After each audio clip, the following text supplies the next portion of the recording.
It's great, but congratulations on what? I haven't achieved what I wanted to achieve yet. This is nothing. Do you have some hope that it will change?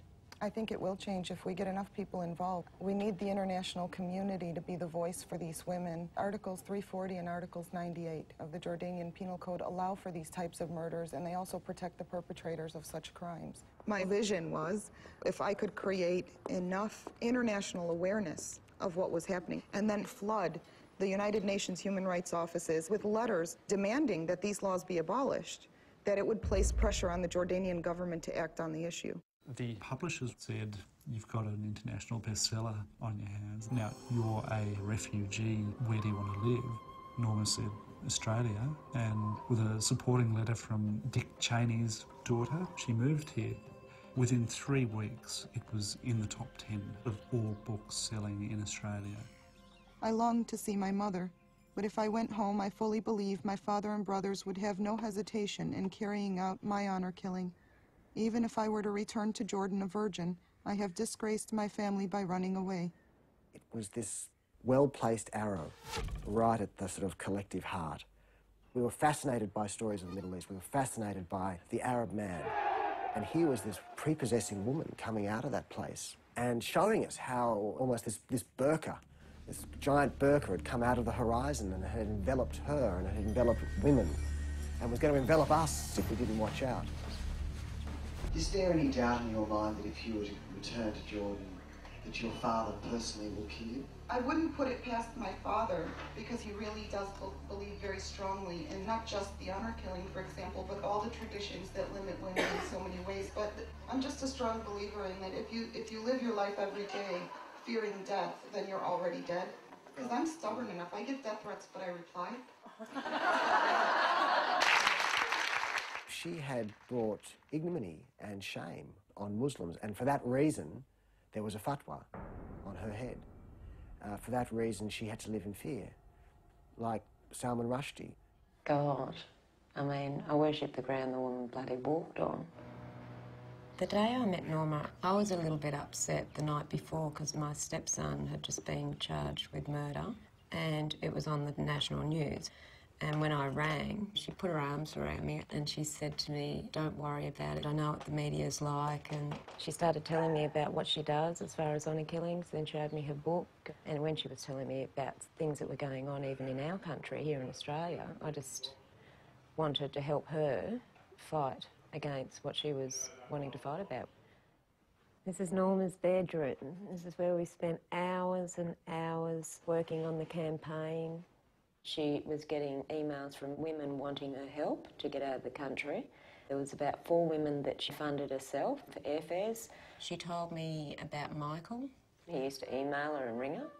He works in a department within the government to do with passports, and she uses Michael to help women get passports to get out of Jordan. There's a section in here that says, what can you do? I'm collecting letters of objection to honor killing at honorcrimes@lycos.com. All of those emails come directly to me, so please send letters. She seemed very American, I have to say. Oh my God, I became a movie-holic when I first got to Greece. Friends that I was staying with said to me, have you seen the movie There's Something About Mary? And I said, yeah, I have, in Jordan. Because, see, they bring in American movies all the time to Jordan, but up until that point, I thought every American movie was 40 minutes long.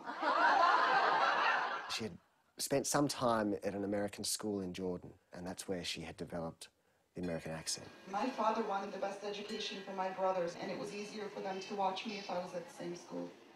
I was enjoying her company, so we went to my hotel room, and we talked for 5 hours, and at some point we must have had enough wine for me to muster the Dutch courage to actually ask her, have you ever in your life had a boyfriend? You're 34 now. It's unusual for a woman to get to this point and not. And I remember there was this kind of incredible kind of frozen moment. And she just looked at me and she said, no. I'd like to say that I am married to this cause, but I like to keep that part private.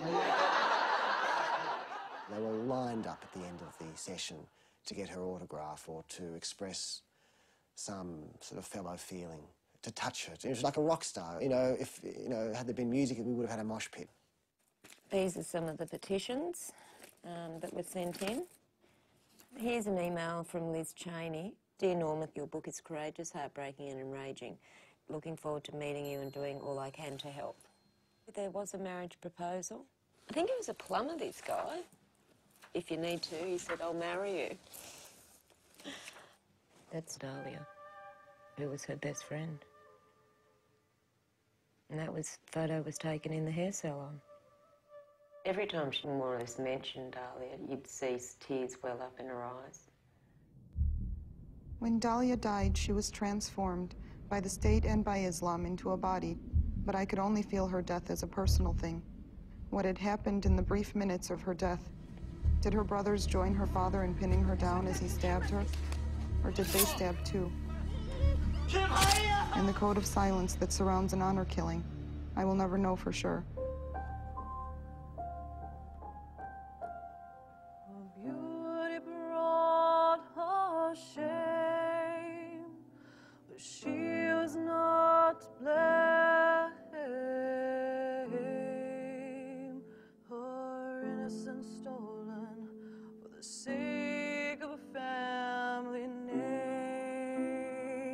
I followed the nurse down a long, dimly lit hallway into a large back room. I thought I was ready to see her, but nothing could have prepared me for what now lay in front of me.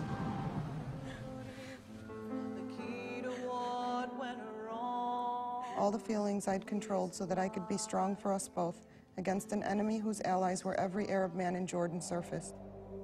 She found the chance to love, to be held by a righteous man, one who knew the right way to give her love.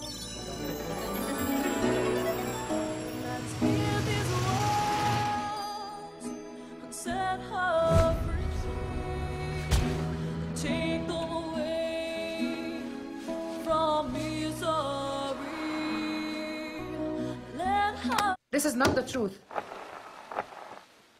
This book is not the truth about life in Jordan. This book is an insult to every Arab Muslim woman. My name is Rana Husseini. I'm a female journalist working for the Jordan Times since 1993, and I'm an expert on the honor crime issue in Jordan. This issue has been very important to me. For the past 12 years, I've been defending and writing about women who get killed by their families. For my work, I've won 6 international human rights awards so far. The proof that I have as a person who documented almost every murder that took place against women in Jordan, so-called honor crimes, to me, this crime did not happen. The whole feel of the book was false. And of course, I mean, Rana and I found out so many misrepresentations and factual errors. I think it went between page 1 and page 2. Unlike the Jordan River, no longer strong enough to flow down to Amman, Any Jordanian would know that the Jordan River never ran through Amman.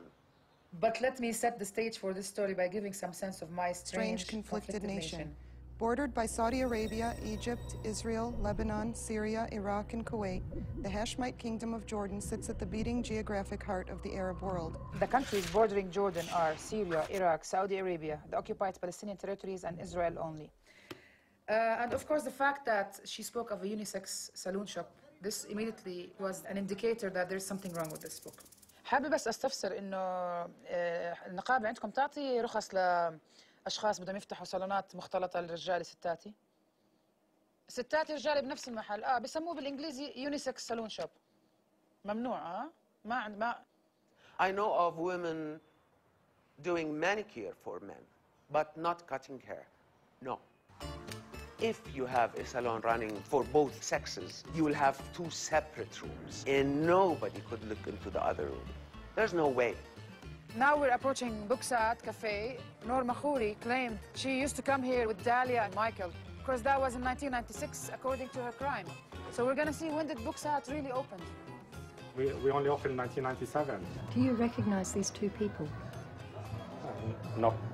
Page 191. He drew a 50 dinar note from his wallet and handed it to her.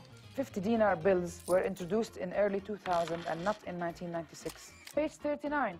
She pulled out a pack of Gulwaz blondes and a small handmade earthenware ashtray. Gulwaz blonde were first brought to Jordan in 1997 Page 54.